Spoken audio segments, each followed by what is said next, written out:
I was born in Chartley, Mass, suburb of Norton. I was born at home, and I guess I was bouncing out. I was bouncing baby boy, but I think I was bouncing too much because my sister dropped me down some stairs. That's my little odd. And the house I was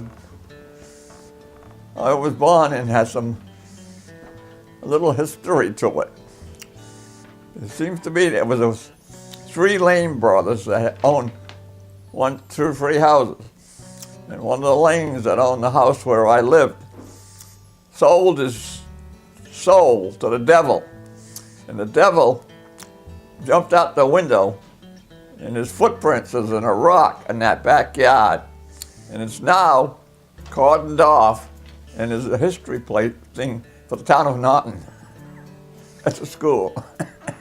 The devil's footprints are right in the rock. They call it Devil's Rock. People used to come, and my kids would greet them, and they'd want my children to show them where the Devil's Rock was, at West Main Street there in Norton. So they'd go and tell them all about Devil's Rock. The nice neighborhood. My mother is a friend in the next apartment or the next building, and they used to put me in the baby carriage and push me all over town. There. That's when I was living in Chartley, and I don't remember much more about it, but then we moved to Noy Street, and next door to the Precots, which had several boys and 2 or 3 daughters. And they were kind of on the religious side because one of the daughters was a nun, and they had an uncle that was a priest. Oh, the Precots. Precots, yeah. And we had some good times there. There was some fun times there too. That's where they had a rainstorm. There was a puddle out in the front near the street, and a couple of 2 or 3 of the Precot boys and a couple of my brothers, I think it was, but we were sailing my father's soft felt hat in the pool for a boat. That was a funny thing that happened. Oh, I must have been 4 at the time. Your father didn't mind that? Yes, he did mind that. I had trouble sitting down for a while. My father was, had been in the World War I, and he could get gassed over there, and I think it was France or someplace. And he was quite sick from the gas all the time. He was sickly, but he worked all the time. He was a carpenter, yeah, and he worked for a couple of people, Mr. Dorr, Irvin Dorr, and Herb Jennings. Then we moved from there to Maple Street, which was a bigger house, and I must have been 4 or 5 or 6 by then, because I remember now, that's when I first started first grade in the school. And the first day of school, I cried so bad, the teacher made my brother bring me home. I missed my mother. Yeah. But after the second day, everything was okay. And we used to have to walk about a mile and a half to the school, and into Chartley School. They had the first 4 or 5 grades there. And that's where we were in the 1938 hurricane. And by then I was about 8 years old.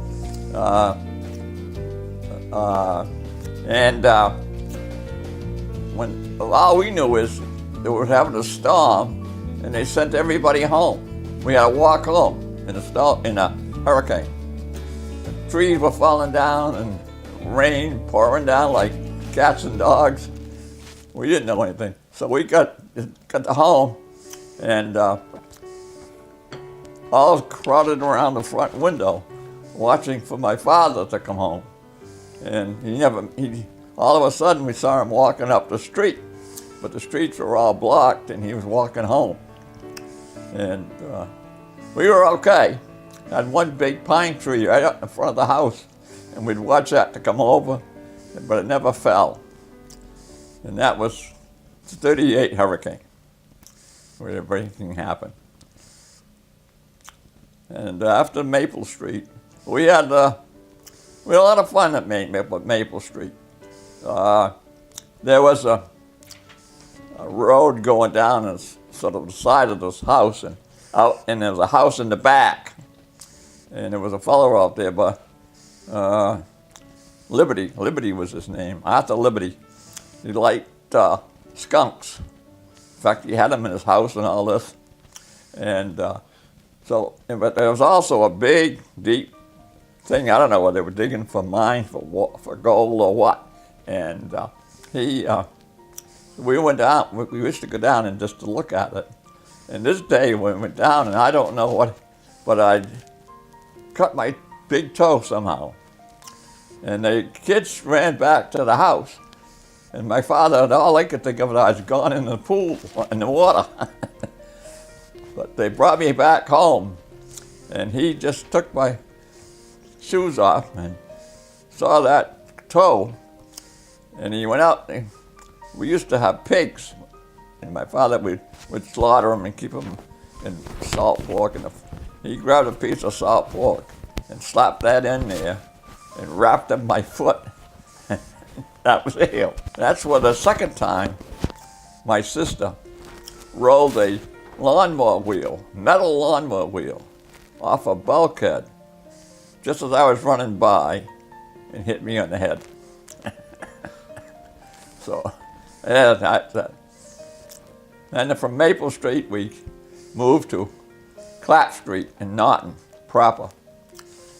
That must have been, I think I was it fifth, sixth, something, yeah. By that time I was going into fifth grade. We had a grammar school on a first floor and a high school on the second floor. And I went to grammar school for 4 years. But I'd get into my room and just stay there, read funny books or do something. I wasn't very out with it at all, you know, because we didn't have close neighbors on Maple Street. About a quarter of a mile between houses where we were. And we played hide and go seek and kick the can, things like that. And the most vivid memory I have is we had a colored lady that was delivering milk with a horse and buggy. And she'd come by about 5:30, 5:45 in the morning. And when she brought the milk up, she would bring in a piece of sour candy or something. And then she got so that she waited, she left the candy in a truck.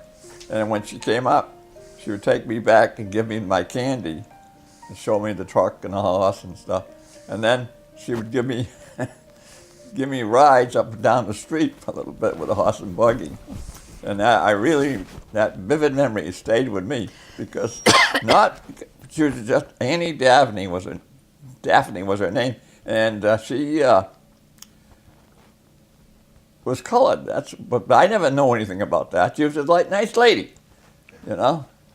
And so I'd get up and sit on the front porch or the steps in the front of the house, waiting for her to come by. Gene Autry was my role model, really, and even with music and all that stuff, country and western music and things like that. Classical music too, yes.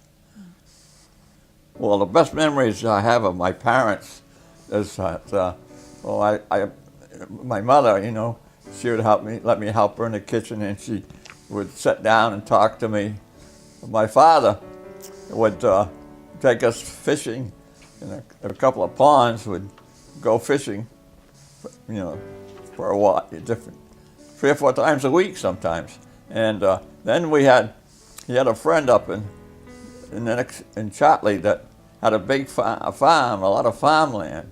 And my father worked with him and used to make gardens out there. So my father would get the gardens all ready, and we used to go up there in the summertime.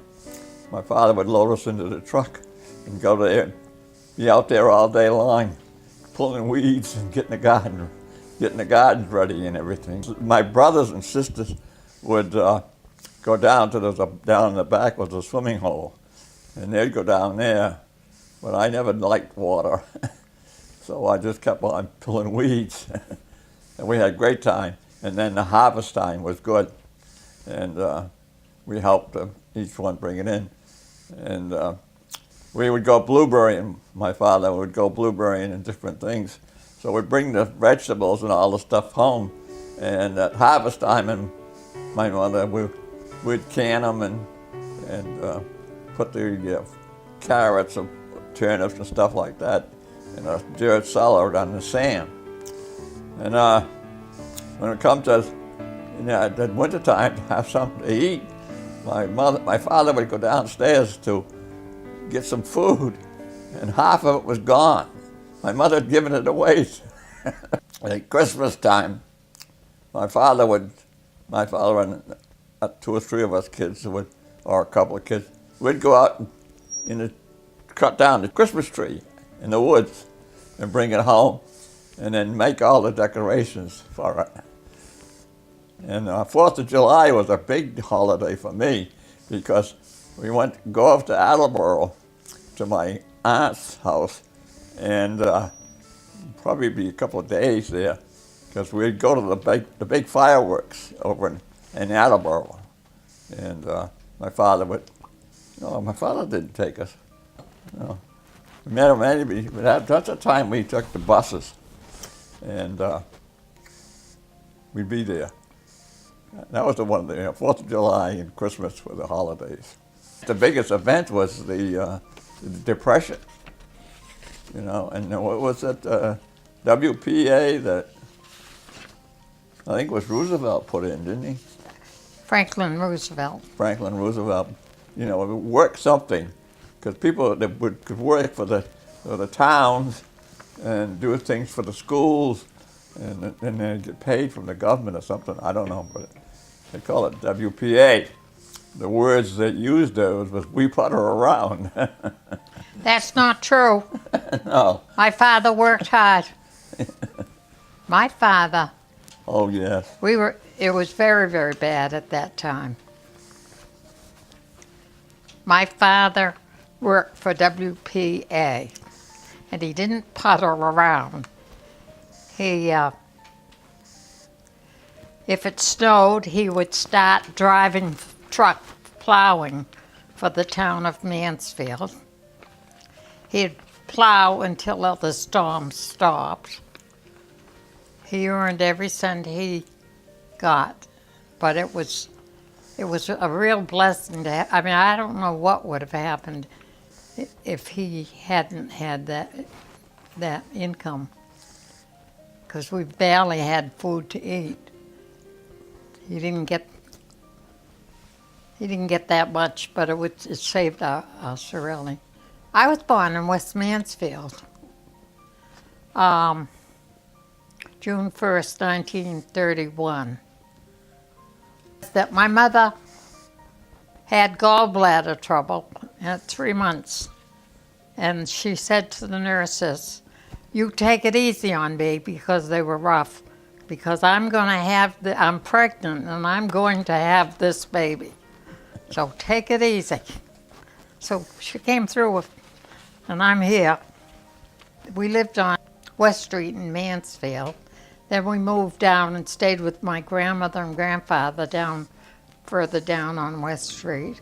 My mother and father were able to get a house. They had a mortgage they had to pay, and that week we didn't eat much because they had to pay the mortgage. There were bed bugs in that house. It was 2 bedrooms up and 2 down. And my mother, we had to move out and they had to fumigate. I've forgotten how long. I was only a little kid. And they never had any after that when they moved back. When I was in elementary school, she was a school teacher, but she couldn't work in Massachusetts because she was married. Times have changed.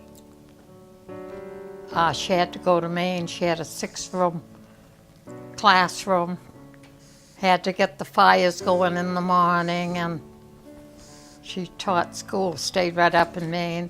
My grandmother moved into this 4-room house downstairs, and Mom would come home like Christmas, vacations. So anyway, that was an experience for her. And at this Fisher Lane, we had apple trees, cherry trees, pear trees, and a shed that when my grandfather's brother was out of work, he was single, he would move in the shed, and we would take food from our house and take it down to him. I remember doing that. She lived away for a year, teaching school, at least a year. I had my grandmother. Well, I've always loved my grandmother. And she was a wonderful lady. My mother taught school that year. I remember my brother Bill's. We all had the measles at my grandmother's house. And he was in a crib. And I had the face cloth, and I said, Billy, you hold still, I'll get those off of you. And I scrubbed and scrubbed, but they didn't come off. You didn't get the measles off? No, but I thought I could do it. He died March 17th this past year. And I experienced a milkman and a horse and buggy. And all the kids would go meet him, and he would give us candy, and we all loved to go meet him and see him. Oh, and I took my brother on my bike after I got my bike. My grandmother gave it to me. And I rode my brother on the back of my bike up to Carlton Briggs's. There was a brook on West Street, and he had fish. He liked to go fishing. My mother, I remember her. I was in high school, and number one, she insisted that I had to be underneath the dining room table and dust and clean all the big round legs on the table. So I think she taught me to be thorough when I clean. Oh, the time that she was helping me with my English in high school, there was some participles, I think it was, and I was having trouble. So she's at the table. She has a bad cold. My father had given her whiskey and water to help her cold, and he's saying, Myrtle, go up to bed. And she kept helping me and helping me. And she finally started, we had an old Victorian house at that point on Elm Street in West Mansfield. And she started up the stairs, and she go one stair, laugh, laugh, laugh, and Dad's behind her. She finally got upstairs, but I'll never forget how she laughed and giggled, and it was funny because she wanted to teach me. She insisted on staying there and trying to get it in my head. I remember my father, when I peeled potatoes with him, he'd say, Martha, you've got to dig these eyes out of these potatoes when you're peeling them. So all my potatoes now, I make sure the eye gets dug out. I was a freshman in high school, and I had a date And the date drove, he was a college, freshman college. He drove in the driveway, honked the horn, and I'm all ready to go out. And my father came from the kitchen through the dining room. No daughter of mine is going out with someone who can't come to the door. So he wouldn't let me go out. I cried. But you know, I know my father loved me. Because later on I went out with him and I walked home from the date with him. But the most special thing was my father. Because he was a quiet man and I never said much. But boy, he was very insistent that I was not going out with this guy. But after he met him anyway, he let me go. But the guy didn't honk the horn. He came in and got me. Is, you know, because we didn't have much money, and most of the time the ups and downs were caused because of the lack of money.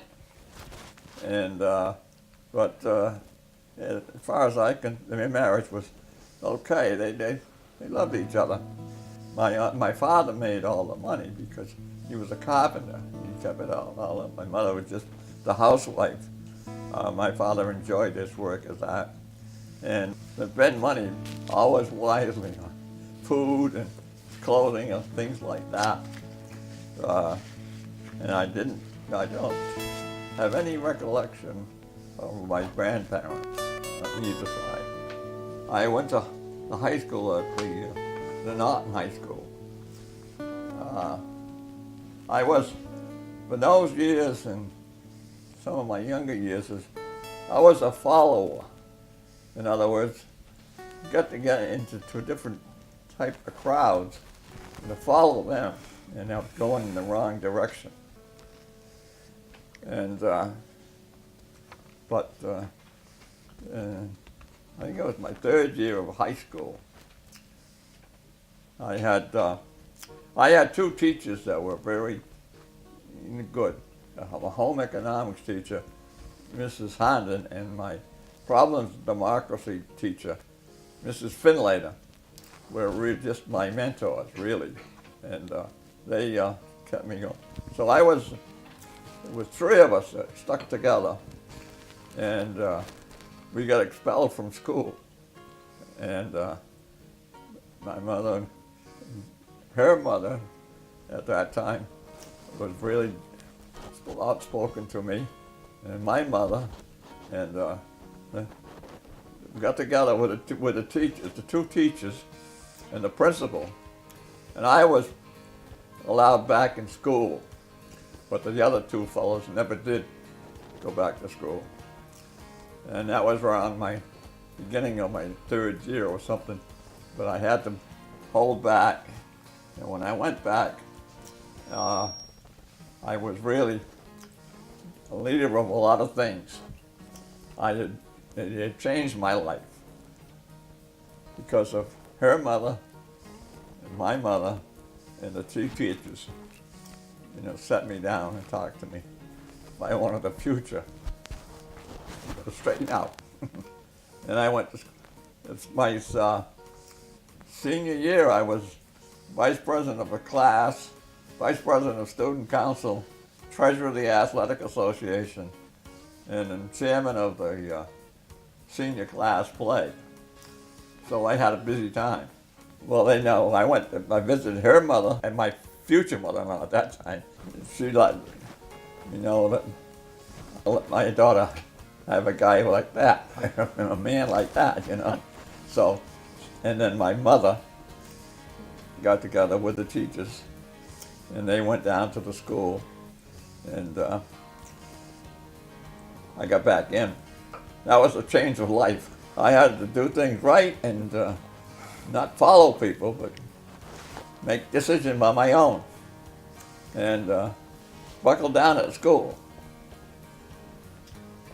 Well, how we met was, she was in Mansfield, and I lived in Norton. And there was a man, he had a girl in high school, Mr. McCary. In my school. Wanted to do something about the juvenile delinquency in the two towns. Nothing like today, though. So us people from Norton went to Mansfield, where the meeting was. And I guess I was the spokesman for the Norton group. And she was there in the Mansfield group.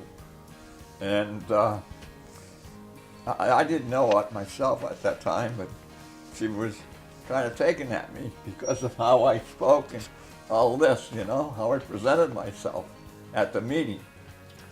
And so from that meeting, we established we're going to have Saturday night dances over at the Oddfellows Hall in Mansfield.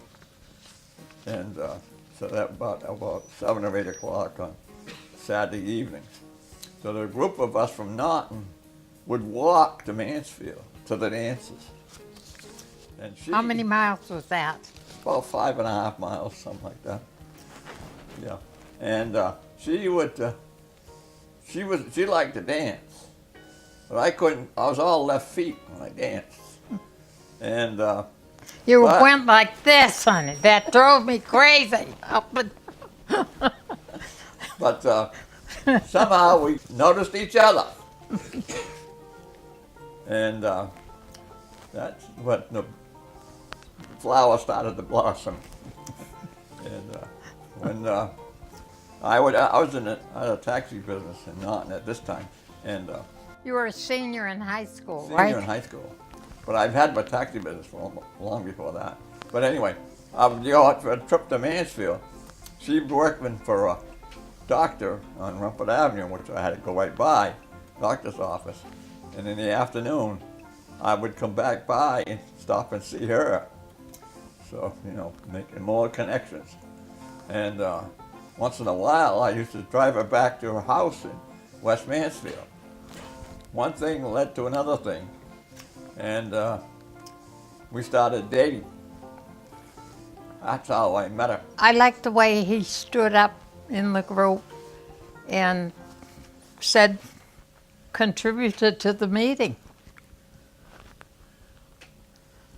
And then finally, I know at graduation, we were running back and forth.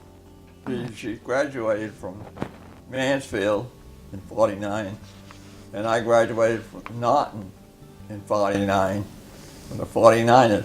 And we were, for class night, we were back and forth. It was the best thing.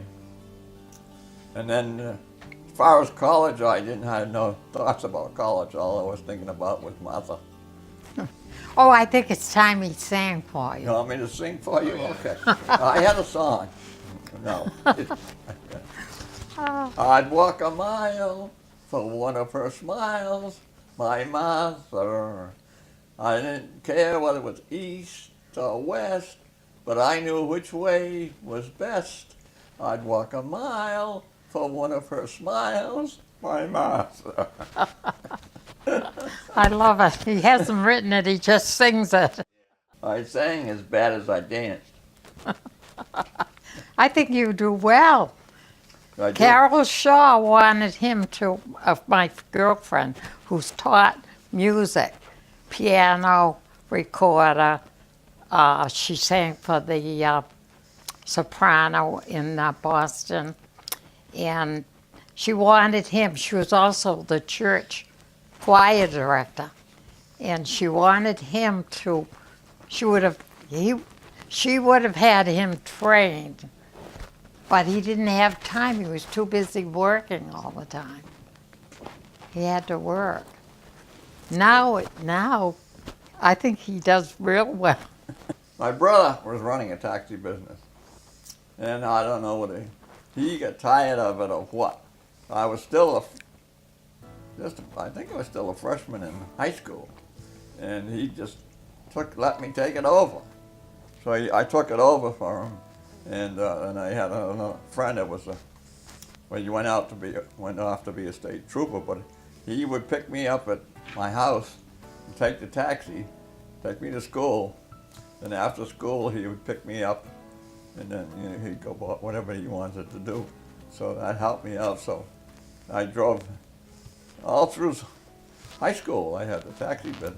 My brother left me with an old Pontiac sedan until I could scrape by something, and then I got a Chevrolet sedan. And then that wasn't enough for me. I secured a taxi business in Mansfield, so I had both towns. And that was where Wheaton College was in Norton, so that's kept me pretty busy. How did we just got engaged? I think we got engaged and married at the same time. No, we didn't. Well, we graduated from high school in June, and we were married November 11th, the same year. So it was pretty fast, huh? We declared a truce ever since. Right, hon? Every Armistice Day, that was when they called it Armistice Day. We would declare a truce. That's how we stayed together so long. We wanted to get married the 18th of October, but my grandfather and grandmother were celebrating their 50th wedding anniversary. So we decided we didn't want to take away from that, so we moved it up to November. We stood on the rug they were married on to be married. My mother had the reception at our house where we lived. She didn't have money for the reception. I didn't have money for the reception. And she went to the First National store on the main street of Mansfield. Was that the AMP or the First No, National? First National. Okay. I think his name was Red Whitehouse or That's it. and asked if she had just started to go back to teaching in Foxborough. And she asked him if she could get what was needed for food at the store. And when her check came in, she'd pay her. She didn't have. We had a beautiful wedding. We had about 125 people. My grandmother, Lovely, and her friend Mrs. Jawdry made our wedding cake. It was really nice, really nice.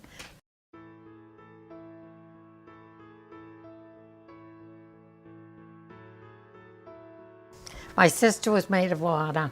His sister was a bridesmaid.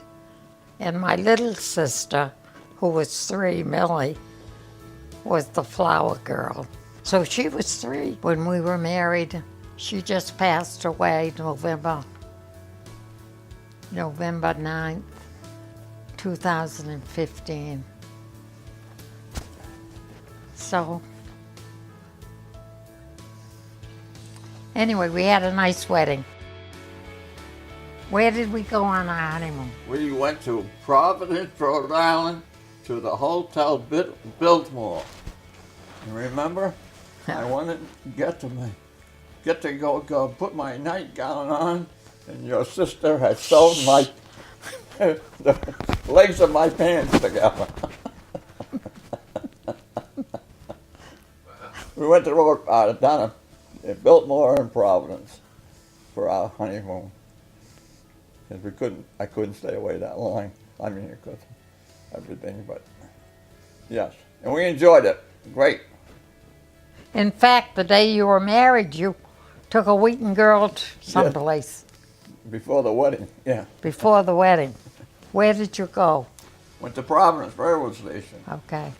I'm the oldest, and then I had Mary, then my brother Bill, and my brother Fred, and then my brother Donnie, and then my little sister Millie. And Mary thought it was funny if she did that. My mother and father lived on Elm Street in Mansfield. And they had a door that went into this room that was a bedroom, extra room. There were bedrooms upstairs, but this kitchen bedroom and then dining room, living room, front hall. And we stayed there until February, I think. Yeah. We were able to get an apartment. We were on the third floor at Texeris Okay. and had Andy and Kathy. Then we moved to 52 Mansfield Avenue, Dr. Clark's house. We rented, which had a attached room where the taxi guys all stayed, and a little entry with a refrigerator. My milkman would leave my milk, put it right in the refrigerator, and then we had our section here. And we only paid $52 a month rent. Can you believe it? And we had Carol and Cindy there. Carol drank kerosene. She was out in her little blue snowsuit in the back. And we were supposed to lock it up after we filled the can. And this day somebody forgot to lock it. And my daughter Carol, curious, drank some of the kerosene. Had to rush her up to the hospital. And then we moved to 124 Freeman Street. We were able to buy a house at Freeman Street. And then we had Candy and Connie there. My grandmother lived with us quite a bit, most of the time. And then we moved to 313 West Main Street. And I thought it would be so nice for my grandmother, but she was sick and she had gone back to my mother's, and she never made it, so she didn't get to see us there. We had Chrissy and Corrine there. Believe it or not. That was a big house. Andy said to me, do you think I'm going to go up on a ladder and change those windows? Right, Andy? Yep. But you did. You really didn't go on a ladder. You would sit and hitch them up. We had to take, at that time we didn't have windows like we do today, of course. You attach them up here and he'd lift them off and pull them through. He worked hard. Each one of them was, their own self, but they knew the rules, the regulations. They were smart in school. The only one that really gave us anything was our Carol. Carol gave us gray hair. And Andy once in a while, but that was good because we knew he was normal then, a normal kid. But Andy was the first one, and he was just like a big brother to every one of them. And, he still is. They cared for each other. They might have had little squabbles about, what are you taking your clothes or something like that, but it was amazing. And they did everything. They all did great in school, and they come out, our husbands, and some went to college, and they had good jobs. And they helped out a lot. Well, Candy had trouble. Yeah, Candy did. When she was 4 years old. She was at Wheaton College nursery and had a pencil on the swing outside, playing outside. And apparently the pencil went through here in her forehead, up into her brain and down, and caused a brain abscess. And we had just moved into West Main Street, and I was papering in a room, and she was sick because she had her eye puffed all up. Anyway, she had a seizure, and he was working. And I called, and the doctor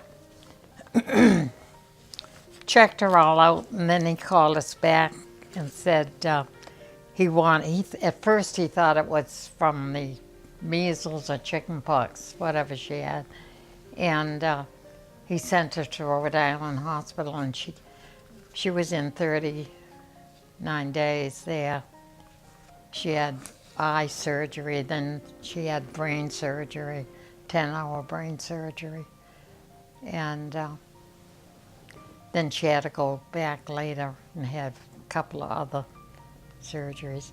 But we were so blessed. Well, the Lord was with us then. The doctor he started the surgery shortly after 8 a.m. in the morning, and it wasn't until 5 o'clock that afternoon, early evening, that he came out and told us that things were closing up, but that she was going to be okay.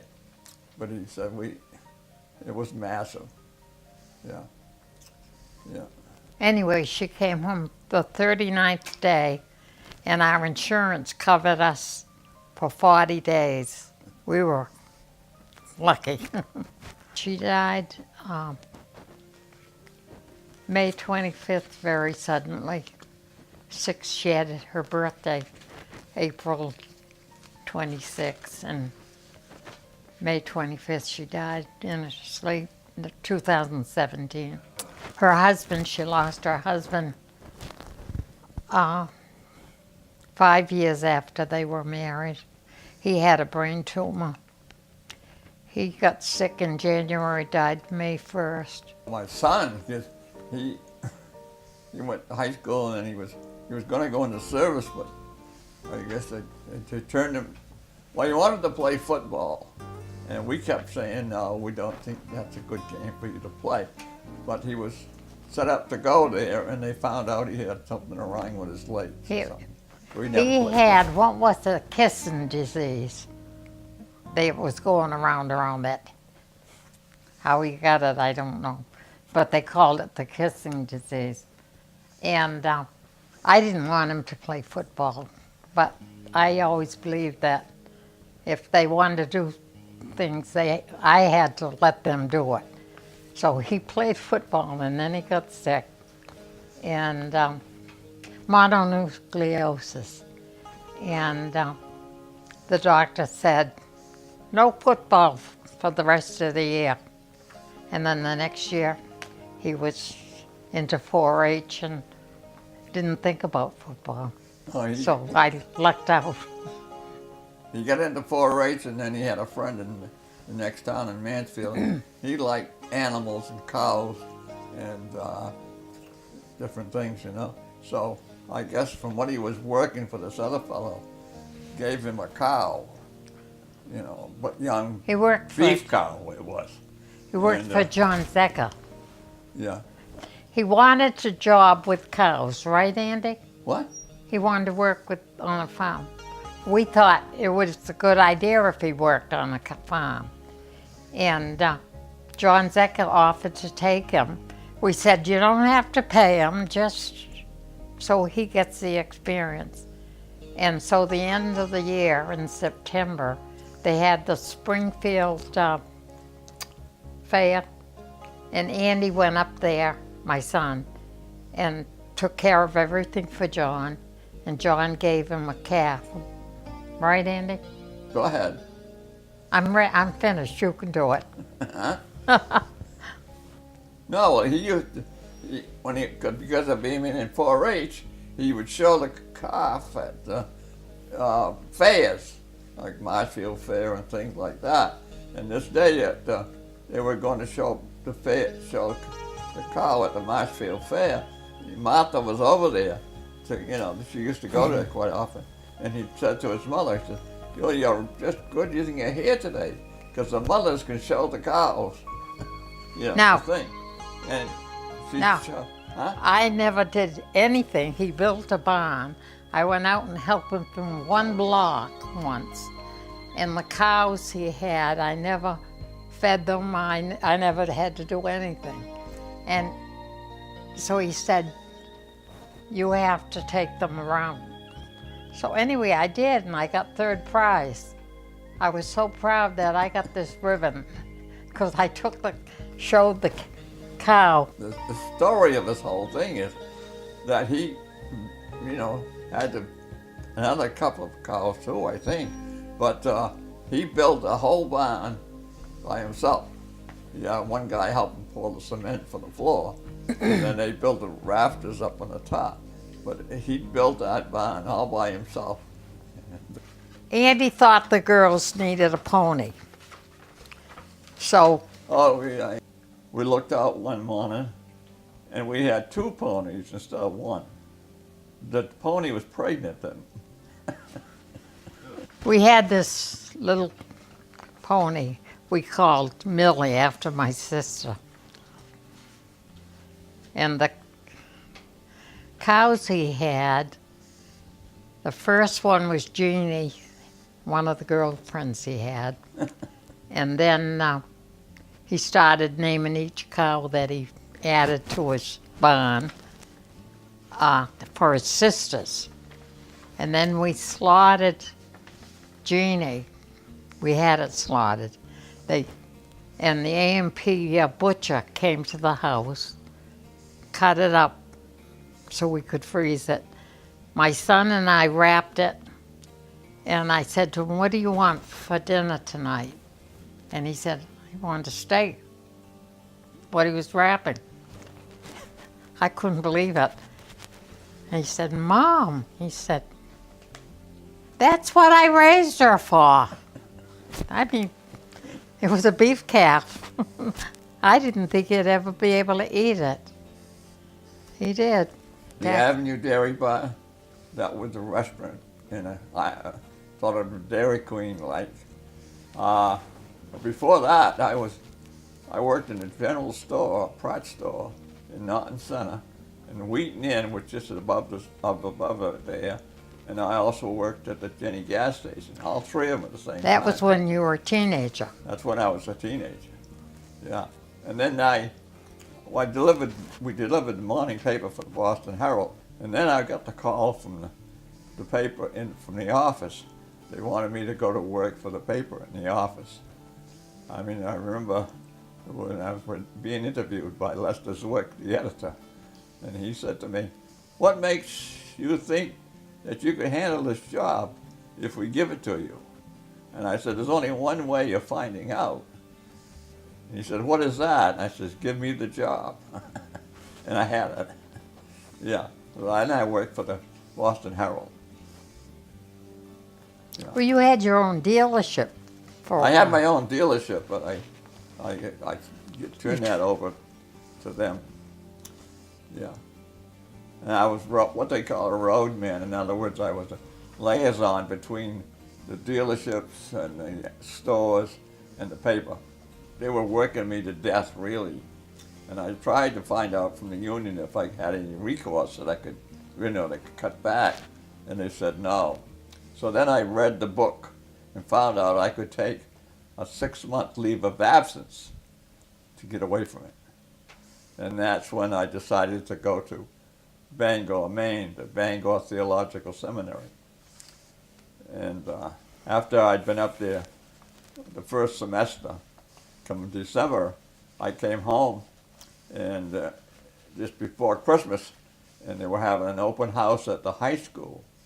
And I visited one of the teachers, and she's told me the story about my daughter, Chrissy. Chrissy was a smart girl. And she said, She was valedictorian of her class. Huh? She was valedictorian. Yeah. She said, "I don't know what's happening, but your daughter, Chrissy, is dropping in school." Because I had been on to Bangor, Maine, and all Chrissy was thinking about is that she would have to move up there too, And See, I have to tell them this, Huh? all right? So he was going up to Bangor. So I took the 2 girls, Corrine and Chris, both in high school, up, and we looked the place over and came home, and I thought we all were going. they were the only two home at that time. The others were all married. And one day, my son and the girls cornered me in the dining room where we lived.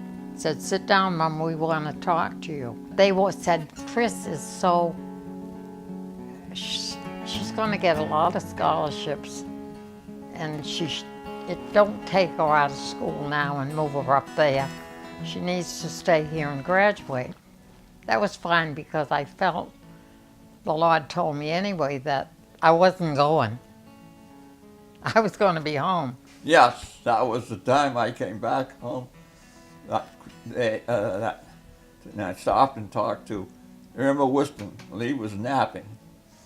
And Irma told me that day, she said, "Young man, your place is not up in Bangor. Your place is back home with the family. So think about that." After the first semester, I didn't go back after Christmas. And I come back home, and that is what was the best piece of advice I ever got, and how it has changed my life. Was then. So my advice from Irma Whiston. She was the wife of Lee Whiston, which was... Where we had, Lee and his wife held retreats, a lot of 2 a year at least, and at least 2 a year.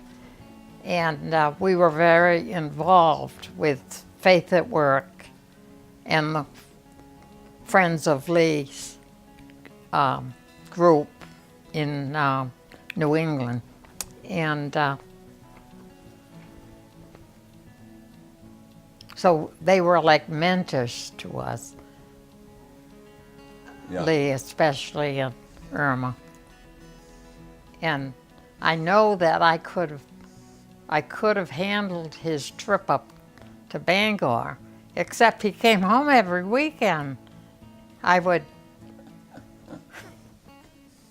if he had gone up there and stayed, but he, every weekend he was home, and I'd just get over him being there, and then he'd be back again, and then I'd go like up and down, up and down. Well, I was working for the newspaper, and I went back there before my time ran out, and it was shortly after that they had done away with the roadman position, and we had so the union fought it, but they lost it. They didn't win out. So the jobs were abolished. So I was out of work for 18 weeks, and I finally took a job as a custodian at the school department in Norton. And that's where I was. So I came down here, took a job as a chairman, the head maintenance person for the Chatham Housing Authority. You were head maintenance at the LG school. What? You transferred from the elementary over to LG. I worked first for the high school and the middle school. Yeah. One on part-time on each. And then I went to the LG nurse school. And you were head custodian there. Yeah. And that's how we came down here, because we had AAA planned our trip down to Virginia. We were going to take a motor trip. And I looked at him, and he looked so exhausted, because if he does anything, he's going to clean the corners and clean the heating system so that it works better, and he's a hard worker. And I said, oh, it seemed like the Lord said, don't make him drive down there, because you know he's going to drive all the way. He's not going to say you drive. I mean, he's going to drive himself. Yeah. So anyway, I said to him, why don't we go down to the inn, which we called our daughter Connie and her husband's house. It was open all the time. They didn't have any children, but they were very hospitable and welcomed people. So we went down, and my son-in-law, Murphy, came in and he put the newspaper down on the counter in the kitchen, and we were sitting there. And he said, "Look this over." He said, "You might find something you like to do down here." So I didn't. He went and he looked at the first job, right, Andy? We drove into the high school, the new Chatham High School at that time. He said, you know, he didn't even go in. He said to me, "I don't really want to do that." So I said, "Well, don't do it." And so we went to the housing authority, went in, got the application, had 3 interviews from June until August, and got the job, which surprised us because we thought we'd be living in Norton. I thought we'd stay in Norton. I didn't think he'd ever move from Norton. And he moved. 1988, he came down in September. He had to give notice up at Norton. And then he came down, stayed with Connie and Murphy. She spoiled him rotten. She had coffee on every morning. The coffee was ready for him, and took good care of him. And then we bought a house October 6th, I think it was. And I was working in Norton for the water department. And I came down at Christmas, and I retired from there and stayed. So it was end of 1988 that we moved, and it's been going on 30 years, isn't it? Just about. And we're glad we did. Yes. We wouldn't be alive today if we weren't down here. Too much stress. We love it down here. Well, the best of my career was getting a job with the Chatham Housing Authority. So, but I love the Chatham Housing Authority. You meet all the people, and they had the family units there and everything. And I love my work there. Oh, he came home from retiring at Chatham, and he's sitting on the couch. I said, "Oh, you're driving me crazy. I can't put up with this the rest of my life." So he got a job. Well, what happened is our daughter Cindy had a beauty shop. So she called up and said, "Dad, would you be interested?" Now he's retired from the Anchorage in Chatham. "Would you be interested in a job at the Anchorage here in Howardsport? They need a part-time maintenance person." So he went down, he got the job. So he's working there. Then the housing called and wanted him to work. So he ended up working part-time there. And then when they gave him the retirement party, I knew he was retired from the Anchorage in Chatham. And then the people down at the Anchorage, it's funny, it's the same name, the Anchorage down here at Howardsport, they all loved him. They gave him a beautiful party, the jailhouse, wasn't it, Andy? The jailhouse tavern. And gifts. They were fantastic, wonderful people. So he finally retired, and I knew when we had the meal at the jailhouse, the party, that he was retired. And was that when you took up the old-timers softball? Oh yeah, I played softball. About then? 20 years or more. The old-timers. I pitched a lot. I played right field, and I caught. Didn't you play about 20 years? Over 20 years. Over? Yeah. And then the only reason, what was the reason you stopped? I was sick. What happened was, I was always saying I wanted to go to Alaska. And my daughter Cindy worked for a travel bureau. So she came home one time, it was one of my birthdays, wasn't it? I know, and slapped this thing on the table.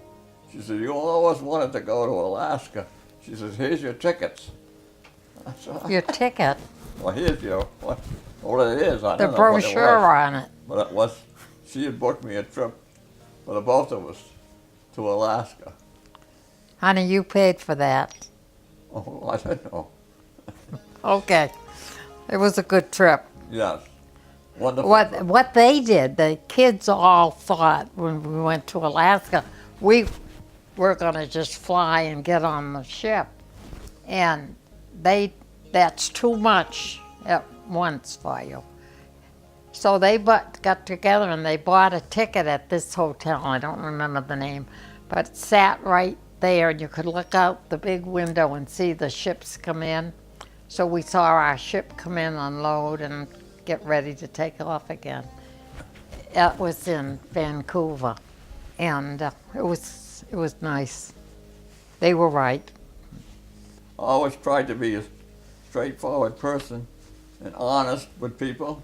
I used to use the slogan, "I never burnt a bridge that I couldn't come back across," because I treated people right. And I would remember me as a friend and not an enemy, and I would fulfill my promises to everybody. When they were doing that, the trial for trying to keep the jobs for the roadmen, I was being questioned by one of the Herald's New York lawyers, and he was asking me questions, and right after, one right after the other, and I was answering, and then he had re-questioned the same questions a different way, and I'd come up with the same answers, and he said, can't figure out how you can come back with the same answers so quick like that. Are you reading them from a book or something? I said, "No, I'm just telling you the truth. That's what I did when I worked. I fulfilled my job." And he said, "No more questions." Fortunately, I had a daughter who was very good, and sisters and brothers who would help me out a lot. And my grandmother did when she was living. She lived with us for a number of years. And if he needed help, I would go out and drive. I worked at Sturdy Hospital, admitting. That's where I learned all these football players. School, they'd come in and I was in admitting. They had broken ankle, or they had concussion. So that's why I didn't want my son doing that. And where else? Oh, I worked full time for a year at Sturdy Hospital on the switchboard, which I loved. And I went there because he had to have surgery. And at that time, we had direct pay insurance and wouldn't have covered much. And I knew if I went there, I could have good insurance. So I worked a year there. And, I was a real estate broker. Then I went to work for I didn't do a lot with real estate because when I was real busy, I found out that I was missing out on my family. They were having a good time, and by the time I got through showing houses, I'm out of it. I didn't want that. And then I went to work. I worked for Hall Smith a year. I worked for the town of Norton, Water Department, Planning Board, and Water Department again. And then when I came down here, I worked as secretary at our church for a few years.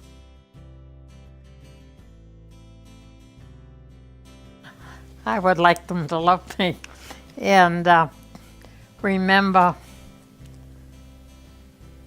that I love them.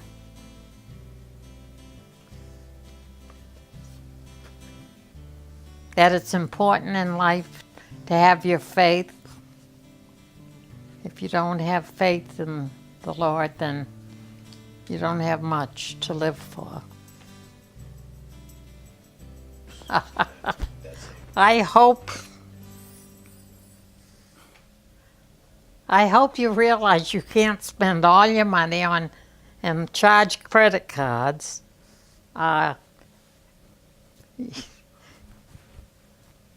It's important to have a good husband or wife.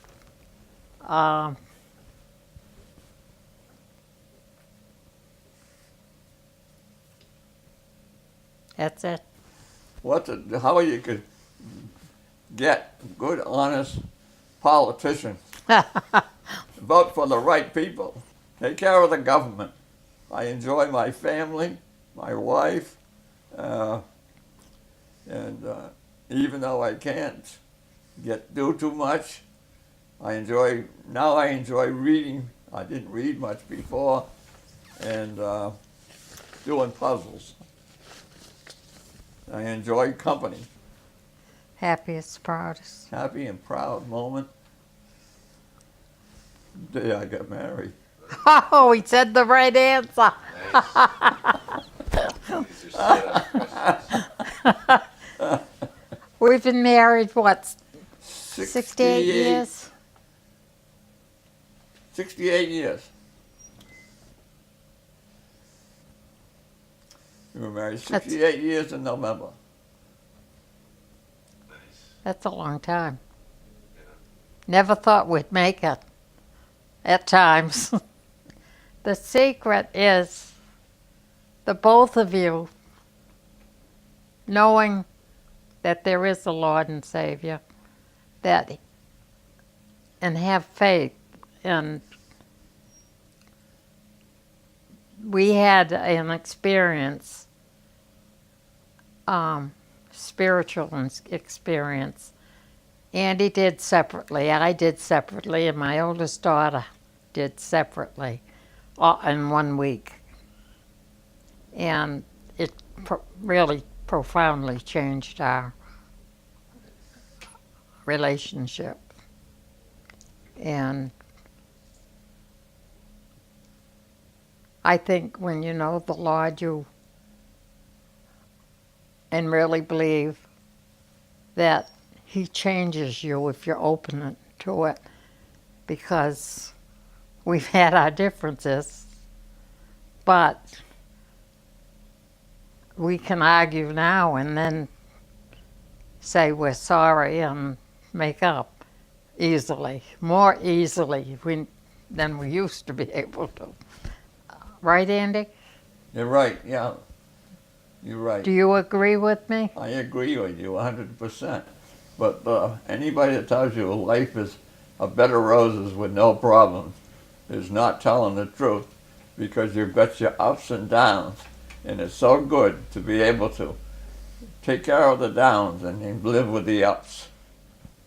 But you work at it. It's, Well, you agree to disagree, and you are truthful, and I don't know, you make up from the bad parts.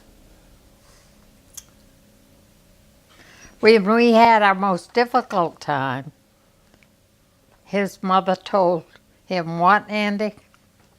You made your bed, young man. You go and sleep in it. Don't come home. This was before we accepted the Lord.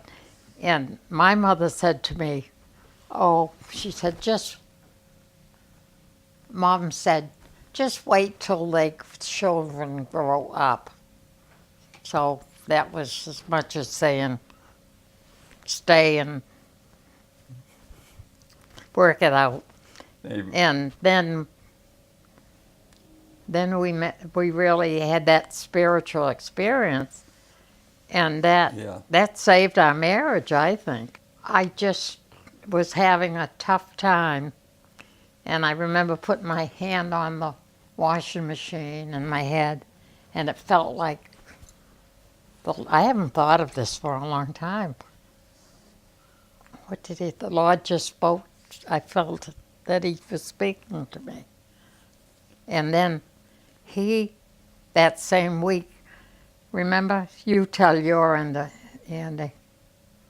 I was on on my way to work, driving out one main road, 123, in Norton, the Eastern, and all of a sudden, something come over me, and I pulled the car over to the side of the road, and then I saw this person, or no, I don't know what it was, but anyway, said, it's time you put away all this rough stuff in the past and come to know me as your Savior. And it was Jesus Christ, and that was the day of my experience. And I had to sit there for a while. And all of a sudden, as I jumped up, I looked out, and this figure was coming out of the bushes, towards me. And all of a sudden, the voice says, Andy, you're so quick. You're saying, gimme, gimme, gimme. Before you get the answers, or we give you any answers, you're gone. Sit down and listen to the answers, and I'll take care of you. It was Jesus. Our daughter Candy was married 5 years, and her husband had a brain tumor. Took sick January 19th, died May 1st. And all through the time he was in Boston in the hospital, they had found out finally what was wrong. And it was like we had somebody holding us up through the whole thing, that period of time when he was so sick. And we went in. His birthday was the day before, and we had gone in and given him balloons, a lot of pretty balloons, and he was in his bed. And that day that my daughter got the call, she called me at work and wanted us to take her right into Boston. We went in and we went up into the room, and as we walked in the room, the sun was shining, and my son-in-law was laying there, and he had the most beautiful smile on his face. He was a wonderful man. And then my other daughter, Kathy, she had her husband. These two guys were from Foxborough. They were friends. They went to school together. And he took sick and had a brain tumor. And he was sick about 13 years. And my daughter, getting worse and worse. And they had 3 children. And all through that, the Lord helped Kathy and me and the family get through everything. I don't know how people get through without any help. This assistant from the faith in the Lord, like a cane, hold you up. I pray that the children, they're good examples of what they've seen in their father and mother, and that what we have told here and shared here, that they could vouch for and know, and it shows in them bringing up their children, and it's just one complete family. I did all that. Huh? I agree with you. Okay. You have. Yeah, I think so. Oh, we wanted to sing for you. Okay. Can we sing? Wait let me get my voice. All right, go ahead. You are my sunshine, my only sunshine. You make me happy when skies are gray. You'll never know, dear, how much I love you. Please don't take my sunshine away.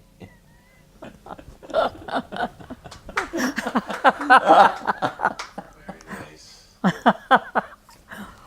We just started this recently. Wow, you gotta keep going. Broadreach. What is it? Anne Marie comes, and I like her voice. And all of a sudden, Andrew's starting to sing. I think it's wonderful. It's the humor and the happiness that keeps me going.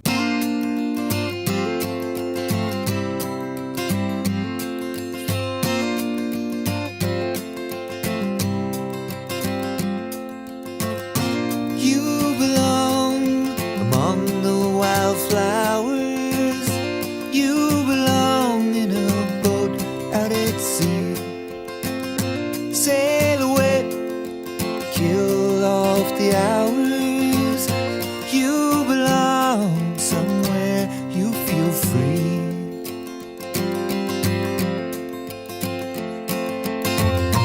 Run away, find you a lover. Go away, somewhere all bright and new. I have seen no other who compares with you. You belong among the wildflowers. You belong in a boat out at sea. You belong with your love on your arm. You belong somewhere you feel free.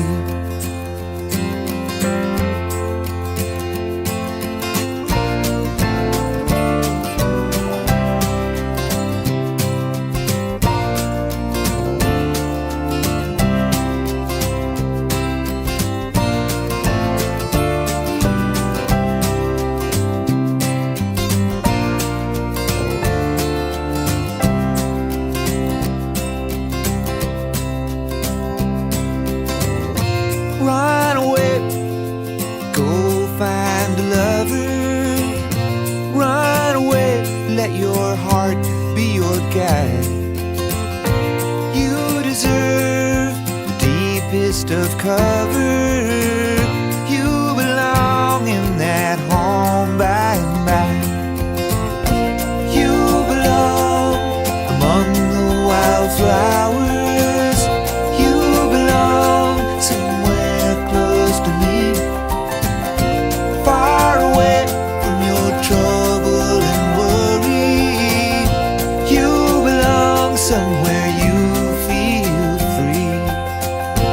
You belong somewhere you feel free.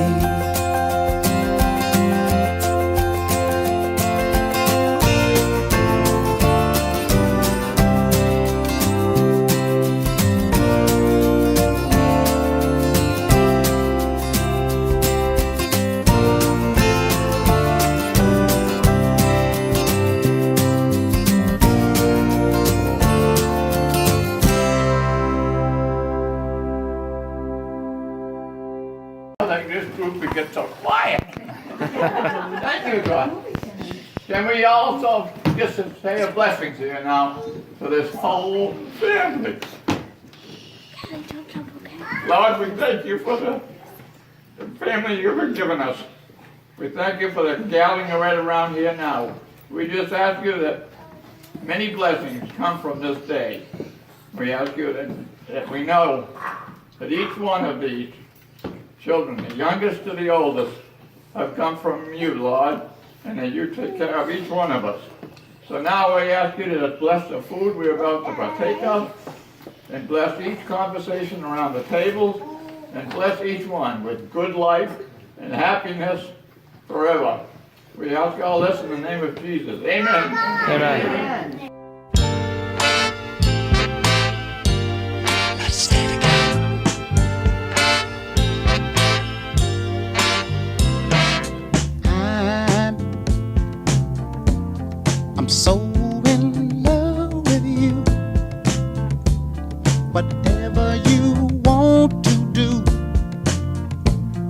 is alright with me. 'Cause you make me feel so brand new. And I want to spend my life with you. Let me say, sing, baby, since we've been together. Ooh, loving you forever is what I need. Let me be the one you come running to.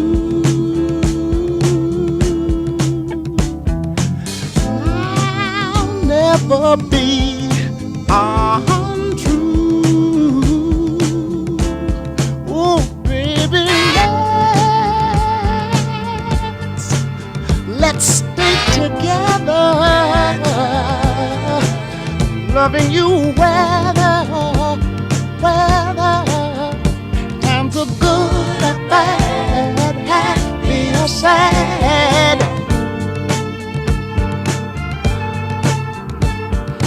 Ooh, yeah. Whether times are good or bad, happy or sad.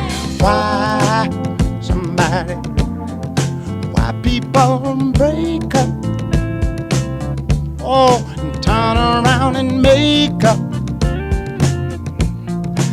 I just came to see you'd never do that to me, would you, baby? Being around you is all I see, is what I want us to do. We ought to stay together, loving you weather times are good, bad, happy or sad. Come on, dance. Woo. Let's stay together, loving you weather.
know, dear, how much I love you. Please don't take my sunshine away. Yeah. Cooking. How's about cooking something up with me? Hey, good cooking. What you got cooking? How's about cooking something up with me? She picked me up and said, stop He dancing. gets up out of his chair. He gets up out of his chair and we had 3 steps.